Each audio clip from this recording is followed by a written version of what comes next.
Okay, now you may be wondering what this is. Well, I'll tell you right now, it's not a pencil. It's a pen. But it's made by the Eagle Pencil Company. This is fascinating. I got this and the other items I'm going to share with you folks in the wild. I got this at an antique shop not long ago. I couldn't believe it. This is an amazing find here. Let's see if I can zoom in on that. There you go. These imprints are really cool. They're very, very small, so a little tricky to focus in on, but there you go. So here you can see that the clip has this metal part that's attached there. Crazy clip. They were much more complicated early on. So if I do this, you can actually read it, more or less. Eagle Pencil Co., New York, USA. And by the way, this is the... is that cool or what? Spring-loaded. So the imprint's over here, right?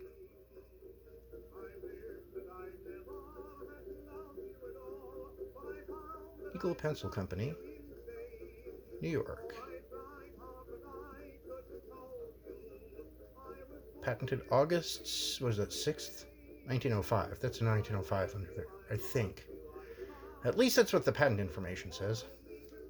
Over here, this is so neat.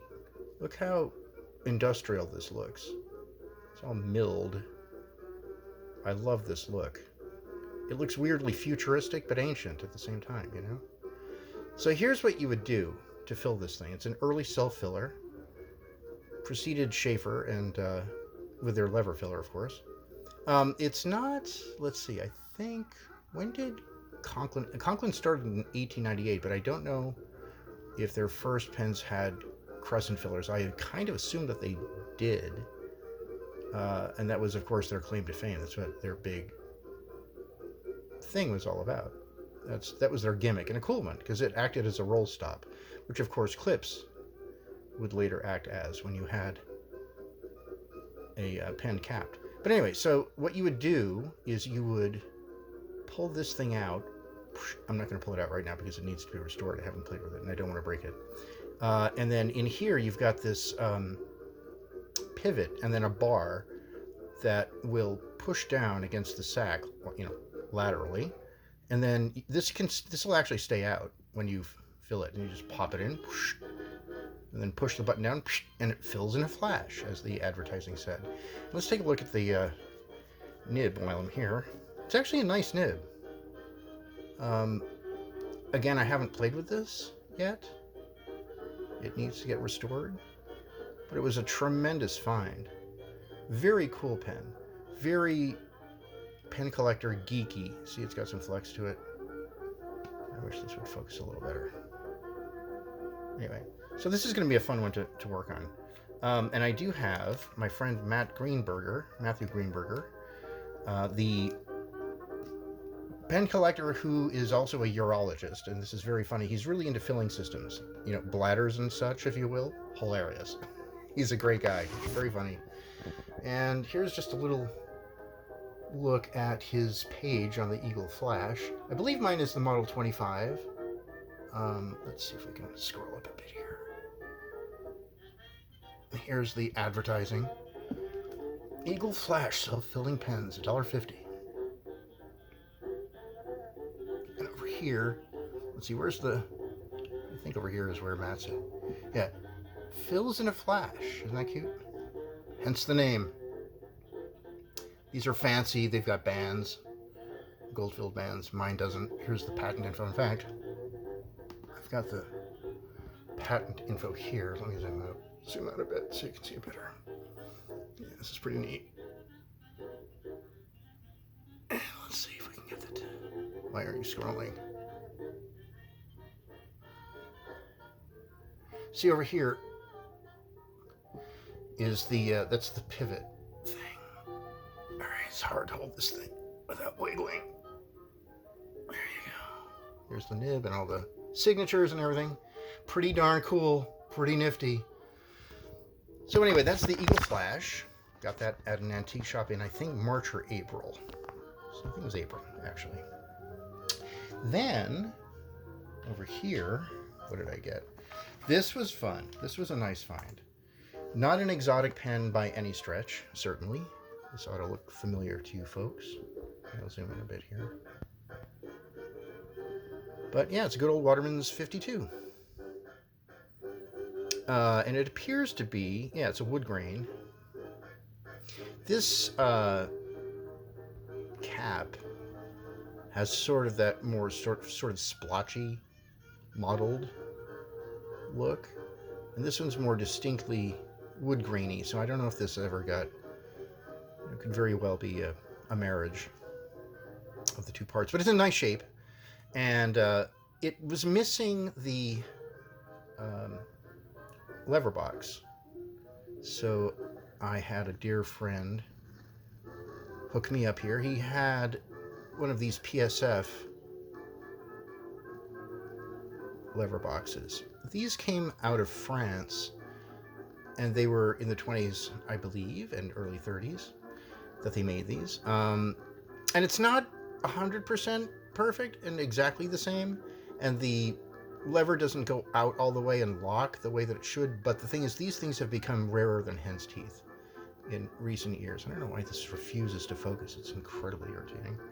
Let's see if that's gonna, there you go. But it's awfully close, and it does work, and it was just really nifty to find this because it's got a really nice flexible nib, which I may do a little bit of tweaking on. Let's see if I can get myself adjusted here. But I wrote this stuff with it last night. This stuff, let's see if I can do anything here.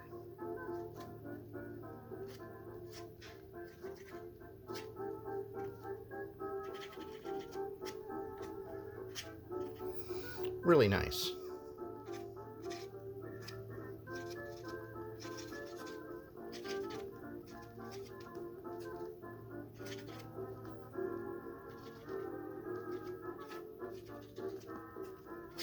I love this thing. And I've been wanting to play with this for a while, just because it was such a cool thing to find this, again, you know, in the wild. But, you know, in good shape. Despite, of course, the missing lever box, but we fixed it. Woohoo! So, what's the other cool thing I got? Oh yeah, and then the other thing, this is just such a cool serendipity.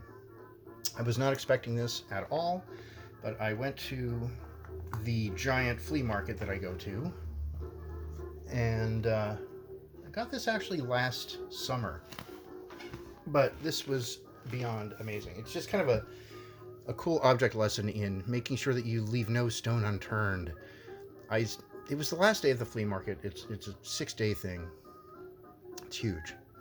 And I found this, speaking of Eagle, this ePenco pen. And Eagle, certainly by the time you got into this era, this is from the 1940s, they were, you know, pretty inexpensive pens. You know, they weren't super fancy. And I looked at it, I was like, yeah, it's kind of a cool pattern, to be honest with you. So that's kind of cool looking. Appears to be celluloid. I'm assuming that it is. And this will, you know, this would clean up pretty nicely. But none of this is what was so cool about this pen. What was cool about this pen was, when I looked at it, it had black India ink all over it. But I was like, wait a minute. Could it be? Is it possible? I saw what appeared to be 2 breather holes, and I was like, there's just no way. And sure enough, you have a very out of focus nib. See if that'll work.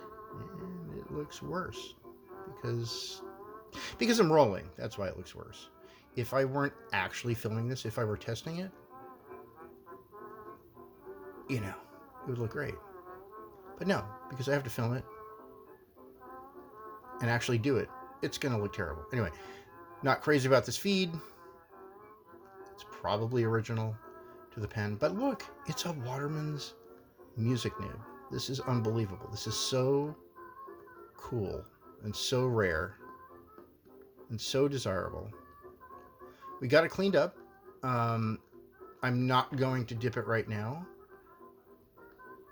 because it's all clean. And to be honest with you, I really want to put this in another pen. I want to put this in a Waterman's pen. And from the period, this is probably from the late 20s or early 30s. I really don't know why it is not focusing at all. Let's just get one good shot of this. If you go closer, of course, it won't work, which makes sense. But if you go farther away, it should focus. And it just isn't. You know what? This video is going to keep going until I get this thing focused. I swear to God. Oh my God. This is incredibly irritating. You know what? Pull this out randomly. Put more light on it.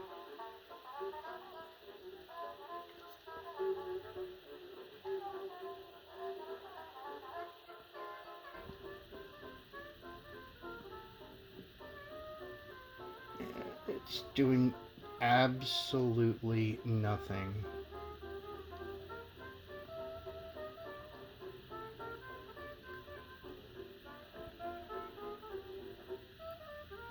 That's really bad. Anyway, very cool pen, very cool nib, certainly. And I was just thrilled. I was very excited to find this. So anyway, if you're out and about in the real world and you're looking for pens, just be really thorough and get a lot of coverage. And you'll do well. Anyway, thank you for joining me. This has been fun. See you soon. Bye-bye.